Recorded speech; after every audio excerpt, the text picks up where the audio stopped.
오늘은 이 에덴 동산 창조의 위치와 그 다음에 또 이 사람 하와를 창조하시고 아담이 그 모든 하나님이 만든 동물들에게 이름을 지어주는 그런 내용입니다. 첫 번째로 보면 오늘 이 에덴 동산 창조는 8절에 나와 있습니다. 동방의 에덴에 동산을 창설하시고 이렇게 말씀을 하시고, 이제 이 오늘 읽었던 이 10절부터 말씀하기를 이 네 강이 이 에덴의 중심은 에덴 동산이라고 하는 이 에덴 동산의 중심은 강이더라 라고 얘기합니다. 그 네 강은 첫째 비손이라고 하는 강, 그 다음에 두 번째는 기혼이라고 하는 강, 그 다음에 셋째는 히데겔, 네 번째는 유프라테스 강.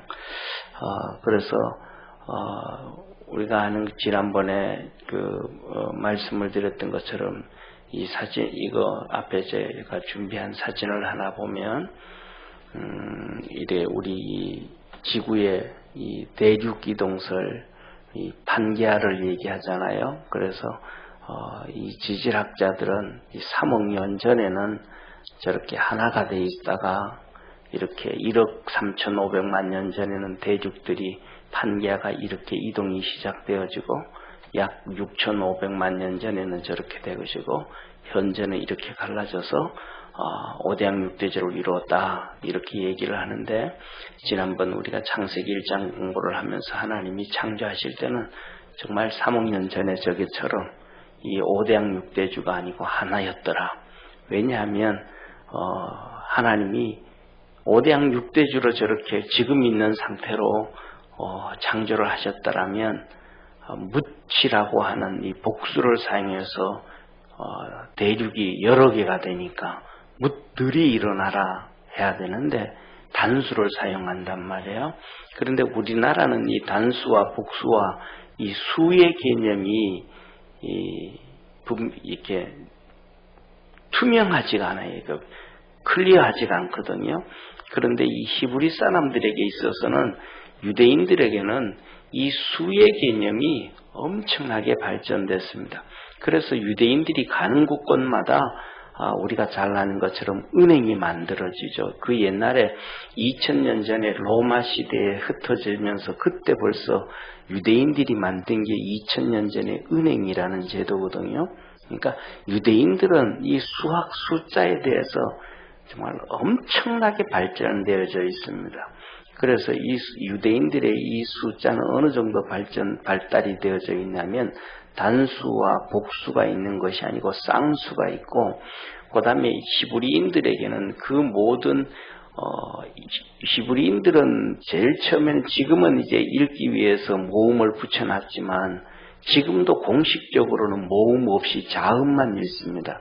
그래서 여러분들이 히브리 땅에 이스라엘 땅에 가가지고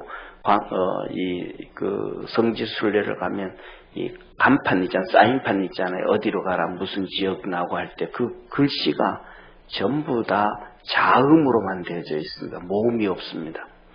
그런데 이 자음으로만 연결되어져 있는데 이 자음들에게 이 자음 24개의 자음 24개의 숫자가 다 표시되어져 있습니다.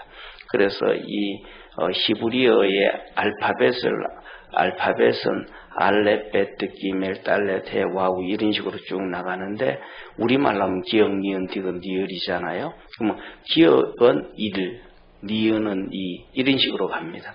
그리고 그 다음에 9 가고 그 다음에 10 되어지고 20, 30, 40, 50, 60, 70, 80, 100, 200, 300 이런 식으로 되어집니다. 그래서 뭐냐면 쉽게 말하면 자음에 숫자가 붙어 있어서 한 단어가 세 글자가 되어지면 세 글자에 그 숫자가 어떤 거는 1이 되고 20이 되고 50이 되고 있잖아요. 그러면 단어 하나가 세 글자인데 하나가 1이 되고 하나가 50이 되고 하나가 20이 되면 그 단어 하나의 숫자가 71이라는 숫자가 떨어지는 거예요. 그러니까 이 71이라는 숫자가 떨어지면 그 글씨를 제대로 필사본을 한 거예요. 그러니까 그런 식으로 해서 한 문장을 이스라엘 그 사람들은 한 문장을 쭉 읽으면 그 의미만 들어오는 게 아니고 숫자의 합이 머리에 들어옵니다. 그러니까 옆에서 필서를 이렇게 하면 필서를 이렇게 읽어주고 성경을 필사하잖아요. 복사하는 것이 옛날에는 필서를 하면 옆에서 그 필서를 하고 옆에 있는 사람은 그냥 그 숫자만 세어가지고 숫자가 딱딱 맞아떨어지면 그러면 오류 없이 글씨를 정확하게 쓴 거예요. 그만큼 이 유대인 히브리인들에게는 이 숫자의 개념이 아주 정확하고 명확합니다. 그런데 이 창세기를 기록을 하면서 묻지 드러나라 할 때 복수를 쓴 것도 아니고 쌍수를 쓴 것도 아니고 단수를 딱 썼습니다. 그러니까 하나님이 천지를 창조할 때는 이 대륙이 저 위에 3만 년 몇 억 년 전에 이거는 두 중요한 게 아니고 저렇게 하나로 무추로 드러났다. 그래서 저기를 중심으로 해서 이렇게 볼 때 제 나름대로 이렇게 여기 있는 강들을 한번 추정을 해볼 때 에덴 동산이라고 하는 것은 바로 저기 거의 여기 성경에서는 동방에 이렇게 있잖아요. 8절에 보면 여호와 하나님이 동방의 에덴의 동산을 창설하시고 하면서 8절에 말씀하셨는데 저 위치가 이 에덴 지역이 아니었던가 그냥 제 혼자 그렇게 한번 이렇게 추정을 해봅니다. 그러면서 에덴 동산은 중심이 4강인데 그러니까 저기에 있는 에덴 동산이 강이 저기가 4개로 중심이 흘러가는 거죠. 그러는데 거기서 첫 번째 강은 비손이라 그럽니다. 비손이라 그러면서 한번 보시죠. 여기에서 보면 11절, 12절 한번 같이 읽겠습니다. 11절, 12절 한번 같이 읽습니다. 첫째 이름은 비손이라 금이 있는 하윌라 온 땅에 둘렀으며 그 땅의 금은 정금이요 그곳에는 베델리엄과 호마노도 있으며 이렇게 했습니다. 첫 번째 강은 비손이라는 강인데 그 땅은 특별히 금이 많은 땅이었더라.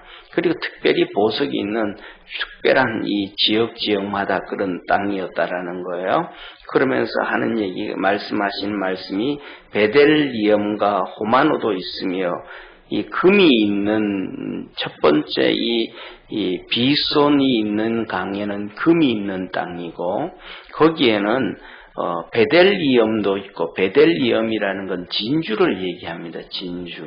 그래서 거기는 특별히 진주가 많고 그 다음에 호마노가 있고 호마노도 보석이거든요.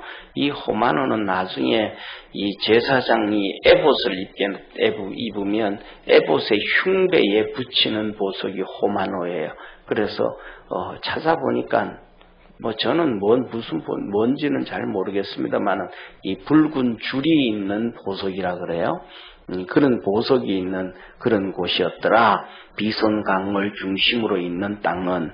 그리고 그 밑에 보면 히데겔 땅, 그 밑에 보면 두 번째는 기혼인데 구스온 땅을 아프리카 쪽, 이디오피아 쪽 그 땅에 흘렀고 그 다음에 14절에 세 번째 강은 히데겔인데 아수르 동편에 흘렀고 그 다음에 네 번째 강은 유브레데 강이더라 하면서 그냥 두 번째, 세 번째, 네 번째 강은 구스 땅, 그 다음에 아수르 땅, 그 다음에 유브라데는 우리가 잘 아는 메소포타미아 문헌의 발원지 있는 거기 땅 이렇게 그냥 얘기하면서 두 번째, 세 번째, 네 번째는 첫 번째와 다르게 첫 번째는 금도 있고 진주도 있고 호모나다 있는 보석이 있는 땅이었고 두 번째, 세 번째, 네 번째 이 강 중심으로는 기록을 안 하셨는데 제가 생각하기에는 그렇습니다.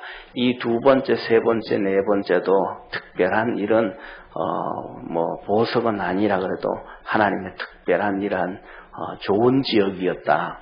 많은 이런 것들이 나는. 그러나 중요한 것은 뭐냐면 그걸 다 기록할 필요는 없고 첫 번째만 이런 기록을 하고 두 번째, 세 번째 되는데 이렇게 하나님이 에덴 동산을 아름답게 멋있게 만들었다라는 것을 말씀해 주는 것 같습니다. 왜냐하면 에덴 동산이 그렇게 잘 되어져 어떻게 되다 구체적으로 기록할 필요는 없잖아요. 형태 이런 것이었다라고 말씀하면 되니까 천국에 대해서도 이런 것이다. 라고만 우리에게 가르쳐 주면 되니까 성경은 우리에게 그것을 어떤 것에 대해서 자세하게 설명해 주는 것이 아니라 그런 것을 얘기하시면서 가장 중요한 것은 우리가 구원 얻는 데 가장 포커스를 맞춰서 기록한 성경이기 때문에 그냥 이거는 이랬다 하면서 네 강을 얘기하면서 첫 번째 강에는 금도 있고 진주도 있고 호마노도 있는 이러한 축복의 땅인데 두 번째, 세 번째, 네 번째 강도 동일한 이런 다른 모습이겠지만 이런 강 이렇게 하나님이 잘 만들었다. 그래서 우리가 또한 천년왕국이든지 또 하늘나라도 그렇게 간단하게 말씀하면서 구원의 포커스를 맞춰서 기록을 해주시고 우리의 삶도 구원의 포커스 맞춰서 살아가야 된다는 것을 가르쳐주고 계심을 믿으시길 바랍니다. 그러면서 에덴 동산을 이렇게 15절에 보면 하나님이 이렇게 잘 만들어 주셨으니까 하나님이 이렇게 잘 만들어 주었으니까 이 동산에 아담에게 하시는 말씀이 너는 이 에덴 동산을 잘 다스리고 지켜라. 15절 정말로 잘 다스리고 좀 잘 지켜라 이렇게 말씀을 하신 거예요.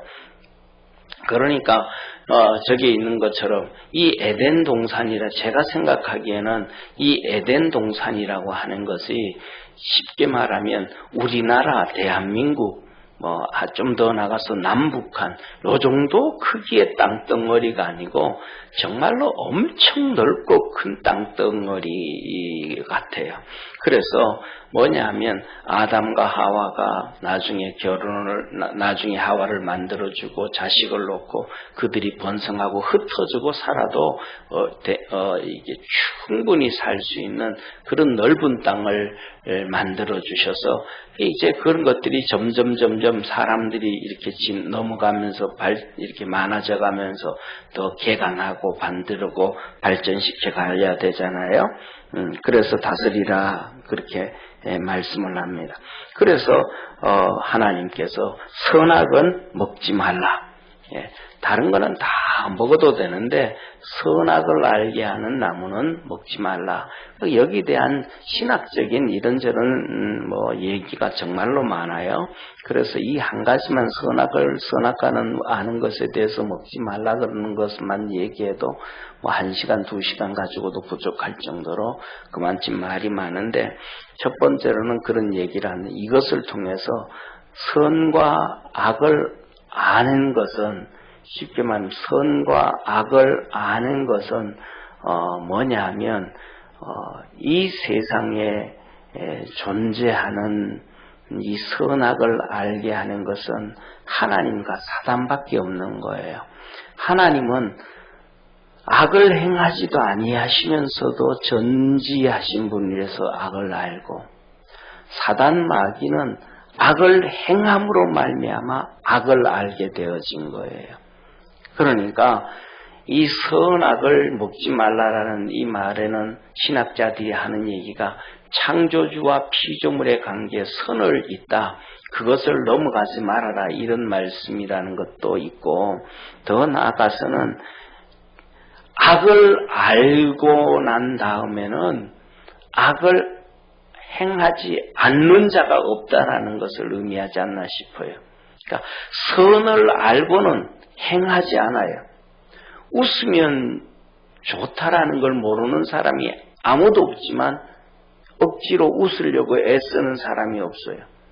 웃는 상황이 있어도 웃음을 참으려고 하는 사람은 많지 그것을 억지로 웃으려고 하는 사람은 없어요. 그런데 더 나아가서 화를 내고 싸움을 하고 이거는 쉽게 해버려요. 웃으면서도 악을 짓고요. 웃으면서도 죄를 짓고요. 악을 알고 난 다음에는 그것을 경계하면서도 짓게 되어지는 것이 악이 아닌가.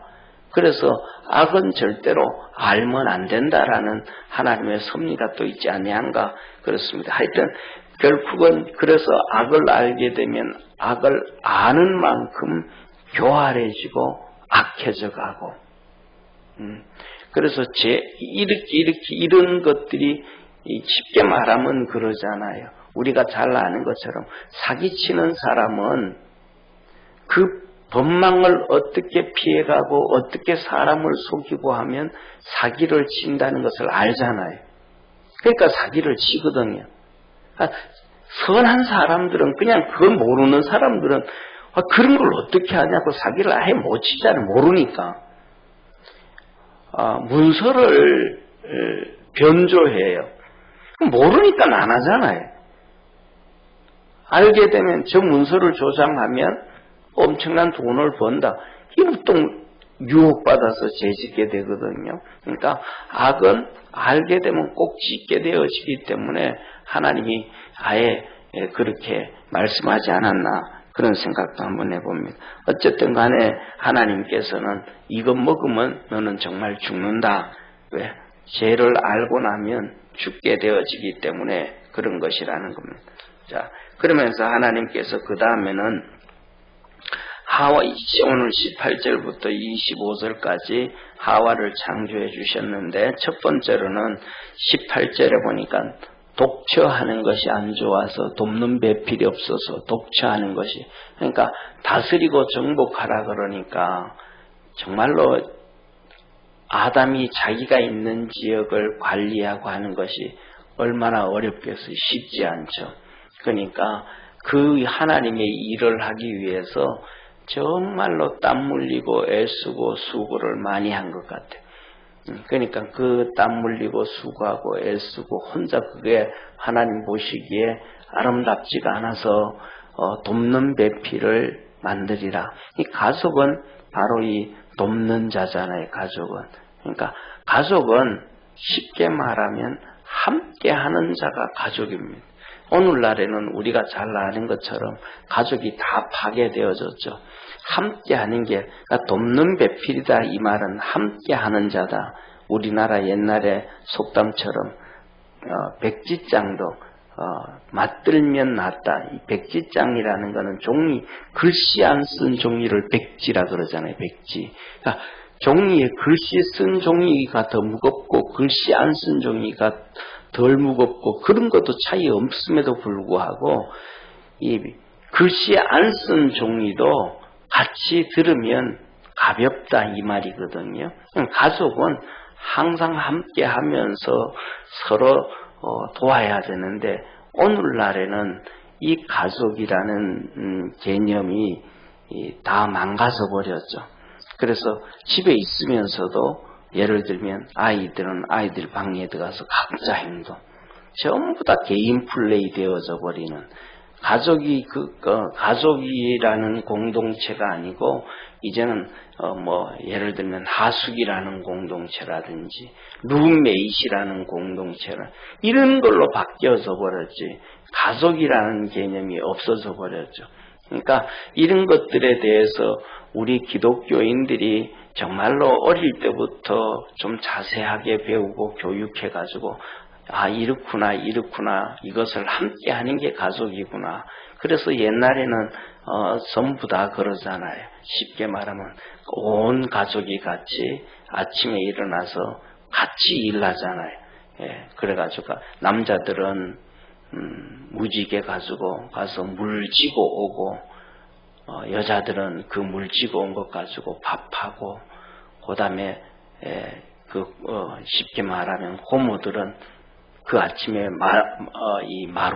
마루를 닦고 삼촌들은 마당 쓸고 할아버지들은 소주 끓이고 온 가족이 같이 움직이고 같이 밥 먹고 같이 밭에 가서 움직이고 그리고 전부 다 밭에서 누가 일하고 나면 집에 들어오면 밭에 가가지고 무슨 일이 있냐고 항상 같이 움직이는 게 이게 가족이거든요. 그러니까 하나님은 이 가족이 쉽게 말해서 그런 거거든요. 옛날에 보면 그 시골에서 일하시는 아주머니들을 봐도 쉽게 이게 아이들을 3살, 4살짜리 아이들을 옆에 놔두면 그냥 같이 일하는데 시간이 잘 가요. 애가 하나 있으면 도와주는 것도 없는데, 근데 애가 없이 그냥 혼자 일하면 정말로 그 지루하고 힘든 게가 있거든요.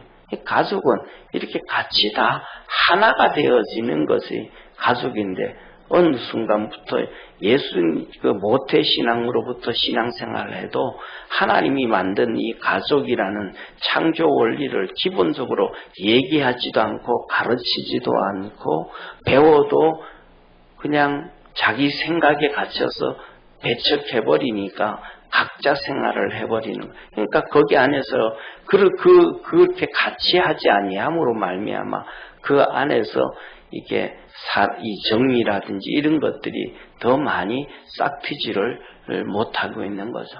그래서 우리 믿음의 성도들이 그리스도 안에서 이 하나님이 만드신 가족의 이 의미를 이렇게 잘 회복할 수 있는 그러한 믿음의 성도가 되어지기를 축원합니다. 그러면서 이어서 주님께서 뭐라고 말씀하시냐 하면 24절에 남자가 부모를 떠나 그 아내와 연합하여 둘이 한 몸을 이룰지라 하면서 부모를 떠나 이 말은 다시 이제 결혼하고 나면 둘이서 서로 하나 되어진다.